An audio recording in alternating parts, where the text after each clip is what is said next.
Лили, здравейте! Обане! Ей, като войник си ти! 16 години като войник. Какво успяхте да направите с Мариан днес?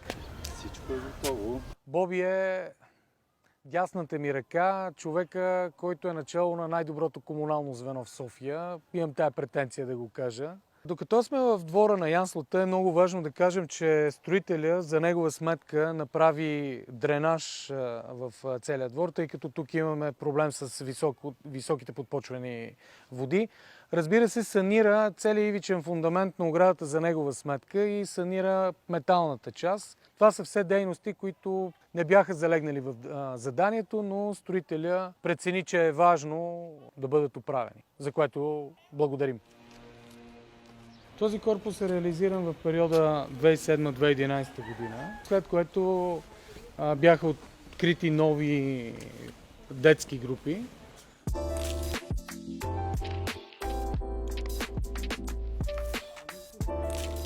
Днес с част от моя екип се включваме от двора на детската градина в Казичене. Зад нас са сградите, реализирани в различни времеви периоди. Сред нас не е Дани Христова, но тук е място да благодариме както на нейния екип, строителен надзор, инвеститорски контрол и всички онези хора, които бяха до нас. Никой не вярваше, че сграда, която изглежда като този скелет зад мен, е възможно да изглежда по този начин. Поискали сме от Столична община да финансира завършването и на останалите корпуси. Готови сме да поискаме промяна на предназначението. Тези две яслени групи разрешиха за момент проблемите с недостига на места, но това ще бъде предизвикателството в новия мандат да можем да завършим и тези корпуси с същото качество, така че децата на Казичене и останалите населени места да имат още една толкова добра възможност. Конструкцията на тези сгради е от времето на социализма, е сглобяема стоманобетонна конструкция. Нейната реконструкция е много сложна. Всеки един конструктивен елемент е бил изследван чрез конструктивно обследване, лабораторни анализи на бетона, след което се установява методиката и начина, по който да бъде укрепена сградата и да добие един безопасен вид, съобразен с съвременните конструктивни и технически норми. Относно сградата зад мен, тя представлява плувен басейн, който е бил проектиран, но не е реализиран до край.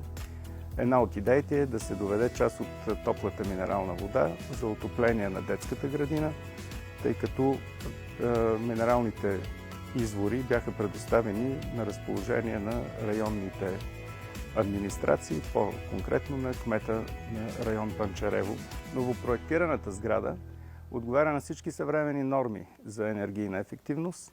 Е един от малкото обекти, в които има вече реализирана достъпна среда за всяко едно помещение, за всяка една група на детската градина на село Казичене.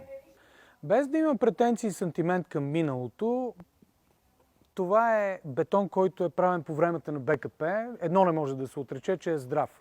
Фасадата отдясно на мен, червената фасада, е строена във времената, които ще се запомнят като времена на ремонтите на ремонта, а пък този градеж е реализиран по времето на Николай Гюров с екипите, избраните изпълнители, които вярвам, че се отличават с добро качество.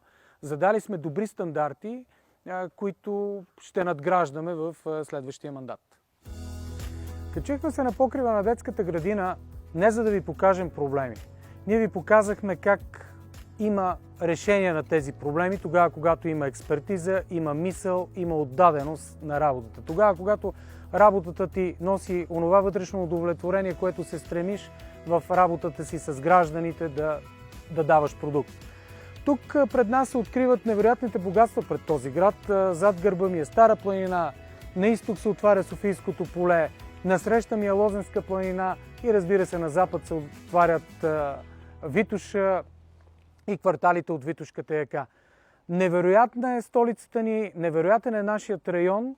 За нас е привилегия да работим за хората и ще продължим да го правим и занапред.